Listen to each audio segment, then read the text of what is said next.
Have you ever been judged before you even opened your mouth? Alicia Brown knew that feeling too well, but she didn't expect it on a sunny Friday afternoon in downtown Chicago. She had just finished a long week at work and wanted to treat herself to lunch at the Silver Fork, one of the city's top restaurants. Her heels clicked softly on the marble floor as she walked in, her smile polite, her posture confident. Behind the counter stood Thomas Reed, the restaurant host, who looked her up and down with the kind of stare that made her chest tighten. He didn't smile. He didn't greet her. His eyes said everything before his mouth even opened. "Good afternoon," Alicia said kindly. "Table for one, please." Thomas leaned on the counter. "Sorry, we're full." His tone was cold, sharp, final. Alicia blinked, looking around. Several empty tables were visible, their white napkins neatly folded, glasses waiting for guests. "Oh, really? I see a few open ones there." He didn't even follow her gaze. "Reservations only," he snapped. Her heart sank. She had been here once before, with colleagues, and had never needed a reservation. She knew exactly what was happening, but she tried to stay calm. "That's okay," she said softly. "Can I wait for one to open?" Thomas smirked. "You can, but it'll be a long wait." He picked up a menu and turned his back on her. The restaurant had fallen quiet. A few people watched, pretending not to. A young waitress named Emma shifted nervously behind the counter, her eyes flicking between Alicia and Thomas. She wanted to speak up, but didn't. Alicia's fingers trembled slightly as she clutched her purse. She had faced many moments like this, subtle, humiliating, public, but something about Thomas's cold grin burned into her mind. She turned to leave, but just then, a low, familiar voice called from behind her. "Alicia, is that you?" The entire room turned. Standing near the entrance was Mayor Daniel Walker, dressed casually but instantly recognizable. His face broke into a warm smile as he walked toward her. "It's been a while," he said, shaking her hand. "How have you been?" Thomas froze, watching them.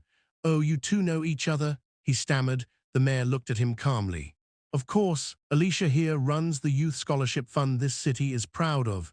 His voice carried weight. The staff straightened. The air changed. Alicia smiled faintly, her pain hidden behind grace. She didn't want revenge, she wanted dignity. But for the first time, Thomas's arrogance cracked. The tension in the room was thick, and everyone waited to see what would happen next. If you've ever felt that moment when silence tells the truth louder than words, then you'll want to know what happens when justice quietly walks in. Subscribe to hear the next chapter of Alicia's story, because sometimes the most powerful revenge is respect. Have you ever watched someone's confidence vanish in seconds, like a shadow fading under sunlight? That's exactly what happened to Thomas Reed the moment Mayor Daniel Walker walked toward the front desk, with Alicia Brown beside him. The restaurant, which had been whisper quiet just moments ago, now felt like the center of every stare. Forks froze midair. The kitchen door stopped swinging. Emma, the waitress, looked at Thomas, her lips pressed together as if to say, "I told you so." "Thomas," the mayor said in his calm but commanding tone, "I think you said you were full." Thomas swallowed hard. His mouth went dry. "Oh, yes, sir, but I think we just had a cancellation." His fake smile wobbled. Alicia stood still, her eyes steady but kind. She wasn't angry anymore. She was just tired, tired of moments like this. Of pretending it didn't hurt. The mayor turned to her. "Alicia, would you join me for lunch? I could use your advice on our new education program." Alicia smiled gently. "I'd be honored." As they walked toward the very table Thomas had refused her, she could feel the shift in the air. Every customer's gaze followed her, not with pity, but respect.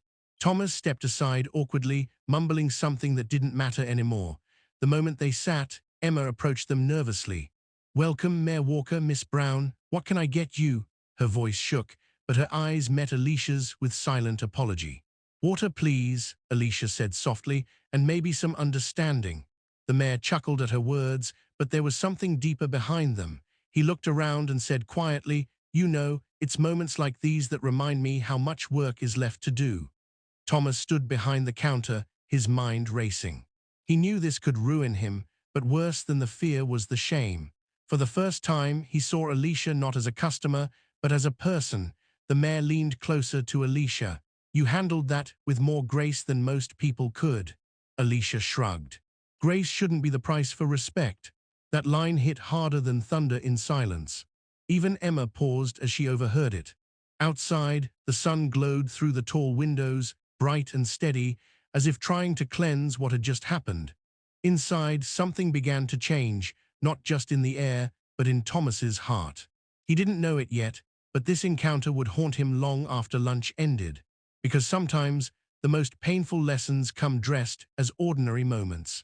Subscribe for Chapter 3, where the man who judged begins to face the mirror of his own mistakes and learns what real respect costs. Have you ever done something so wrong that even silence feels like it's judging you? That's how Thomas Reed felt that night as he lay awake, staring at the ceiling of his small apartment. The restaurant had closed hours ago, but the sound of Alicia Brown's calm voice still echoed in his mind. Grace shouldn't be the price for respect. Those words hit deeper than he wanted to admit. He'd seen racism around him all his life, at home, in jokes, in whispers, but that afternoon, for the first time, he had seen it in himself, and he hated it. At work the next morning, the atmosphere was different. The story had spread faster than wildfire. Someone had filmed the whole scene, the mayor, Alicia, and Thomas's shameful refusal, and it was now all over social media. The restaurant's inbox was flooded. Some customers promised never to return. Others demanded Thomas be fired. The manager, red-faced and angry, slammed the newspaper on the counter. "Thomas, do you have any idea what you've done?" The mayor's office called this morning. "He wants a meeting." Thomas's throat tightened. "Sir, no excuses," the manager barked. "You'll meet them today. Maybe you can fix what's left of your job." By noon, Thomas found himself standing once again in the same dining room, now empty except for two people, Alicia and Mayor Walker. The mayor looked serious, but not cruel. Alicia's expression was calm, unreadable. Thomas could barely look at her. "Miss Brown," he said quietly, I'm sorry. I was wrong, completely wrong." Alicia didn't speak right away. She let the silence sit heavy between them. Then she said softly, "Do you know what hurt the most, Thomas? It wasn't your words. It was how normal they felt, how easy it was for you to say them." He swallowed hard. "I know. And I hate that it was." The mayor folded his arms. "Thomas, everyone makes mistakes. What matters is what you do next." Thomas nodded, his voice trembling. "I want to make it right." Alicia's eyes softened slightly. "Then start by learning. Come to our community program this weekend. Listen to the people you don't understand. You might find more than forgiveness, you might find truth." For the first time, Thomas felt something shift deep inside him. Not guilt, not fear, but understanding. He nodded. "I'll be there." As Alicia stood to leave, the sunlight streamed through the windows, wrapping her in quiet dignity. Thomas watched her go, knowing he'd never forget that moment, the day a woman he disrespected showed him what humanity really looks like. Because sometimes, the hardest mirror to face is the one held by the person you hurt. Subscribe for Chapter 4, where redemption begins, and a man's apology turns into something far more powerful than words. Have you ever seen someone change so much that you could hardly believe it was the same person? When Alicia Brown arrived at the city's youth community hall that Saturday morning, she didn't expect to see Thomas Reed waiting by the door. He wasn't wearing his neat restaurant uniform today, just a plain shirt, sleeves rolled up, eyes tired but humble. He looked different, smaller somehow, but more human. "Miss Brown," he said quietly, stepping forward. "You didn't have to invite me, but you did. I wanted to say thank you." Alicia gave a small nod. "I didn't invite you to make you feel better, Thomas. I did it so you could listen." Inside, the hall buzzed with people, young students, parents, volunteers. On the stage, a banner read "Equal Voices, One City." The same program Alicia had built to teach empathy and inclusion. The same one the mayor had proudly supported. Thomas sat in the back, silent, listening as stories were shared. A young black boy spoke about being followed in a store. A woman talked about being passed over for jobs because of her name. Every story felt like a mirror turned toward Thomas's own heart. At one point, Alicia took the stage. Her voice was steady but warm. "Racism doesn't always wear a mask," she said. Sometimes it smiles at you, sometimes it serves you dinner, and sometimes it tells you, we are full when there's room for everyone. The audience fell silent. Thomas's chest tightened. He lowered his head, ashamed, but then he stood. Slowly, shakily, he raised his hand. May I say something? He asked. Alicia looked surprised but nodded. Thomas walked to the front. His voice cracked at first, then grew stronger. A few days ago, I was that man, he confessed. I told a woman there wasn't room for her, not because the restaurant was full, but because my heart was empty, and she didn't shame me. She taught me. The room was silent, then filled with quiet applause. Alicia smiled faintly, tears glimmering in her eyes, not from pity, but from hope. After the event, the mayor clapped Thomas on the shoulder. It's not easy to face yourself, son, but you did. Thomas turned to Alicia.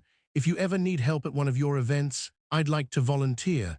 Maybe it's time I start giving back to the people I once looked down on. Alicia nodded. That's how change begins, not in big speeches, but in small hearts that finally open.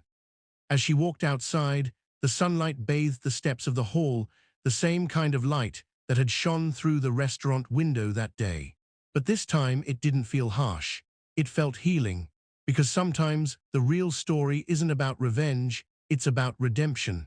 Subscribe to Stained Humanity, where every story reminds us that even the darkest hearts can find the light of understanding.